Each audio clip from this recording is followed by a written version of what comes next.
What's up, guys? This is Ryan from KrisandRyan.com.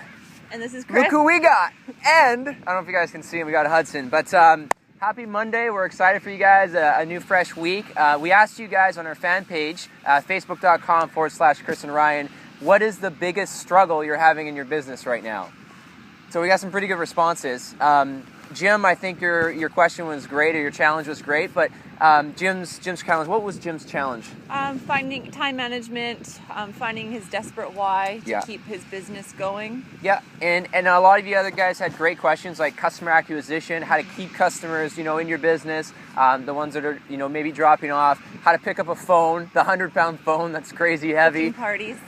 Yeah, challenge parties, that kinds of stuff. So, all of those things that are great questions, belief in yourself.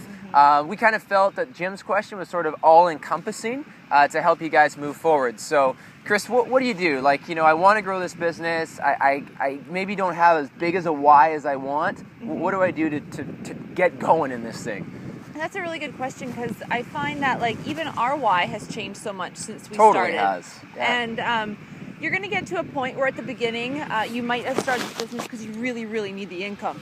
Yeah. Or you really want to get your significant other free. But then once that happens, your why is going to change. So this is where I think a lot of people get to that point where they struggle. And it's like, okay, well, now I did A, what am I going to do to get really motivated to continue? And as Ryan always says, I think it's really important, is you need to find that selfish reason now why you're doing this business. And for us, we want to travel. We want to, rent beautiful homes on the ocean and do all that stuff. So find that selfish why. You can still help people, right? Yeah. You still want to help people, but there has to be something internally that will cause you to take massive action. And, it has to be something, like Kris says, some kind of selfish reason, which I think is great. For me, guys, and Kris and I have the same belief, you want to go out there and create a vision for your business and life. And here's an idea. If right now, let's say, we went out there and created a fresh vision when we have a vision right now for our team, but we created a fresh vision. We're brand new people. We're just getting started. If the vision we have is really, really small, well, we can only attract a small group of people to fit into that vision, or underneath that umbrella, right? But if the vision we have, the why we have is huge, and it spans the width of this beach, well, we now have all the room to fit that many more people into our vision.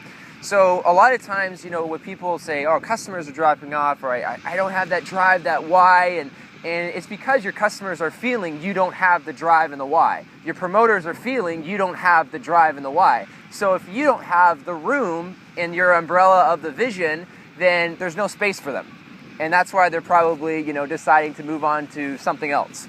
So it's so important when you get started that you have a personal vision. So when we started, our personal vision was to help 1,000 people improve their health, and we did that. We had actually 900 people on the challenge. Now we have a personal vision to help 3,000 people improve their health by the end of 2013. So you have to be able to create your own personal vision, which is going to attract people back to you, right? Kris? I think a really good tip for doing that, to keeping that vision going, is being consistent every day. Yeah. Is don't let anything slide. So even on those days that you don't want to do it, just plow through that and make sure it's getting done. That's going to keep your vision going, and your team and everyone else around you is going to see that and want to be a part of it with you. Yeah, exactly. And one tip that I'll give all of you guys that are what is going on? I'm frustrated, or I'm having these challenges, and some days or some weeks are great, other weeks and days aren't so great, is you have to keep your why, which has to be strong enough compelling enough for you to take action every single day. You have to keep it on the forefront of your mind all the time. It has to be so much more predominant than the challenges in your life. So the way we do that, I do it with visualization, vision boards.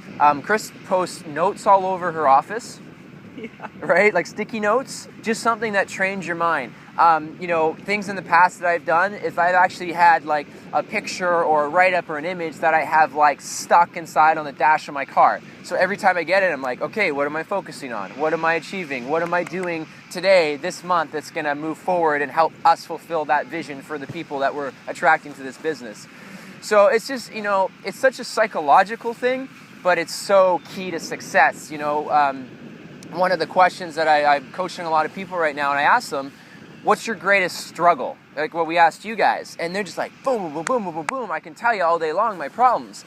And then I flip it and I say, well, what's your greatest victory? Huh? What? I don't know. I never really thought about that. Well, see, if you focus on the things you're achieving and the things you've achieved, you'll have more things to be, excited and celebrate for, right? More successes. So that's, a bit of a mindset tip for you guys today. If you want to know some more stuff, just go ahead and ask your questions in the comment section below. Kris, any last words? I think you got it. All right. You guys rock. We will talk to you guys very soon. Have a wonderful rest of your Monday. Peace. Yeah.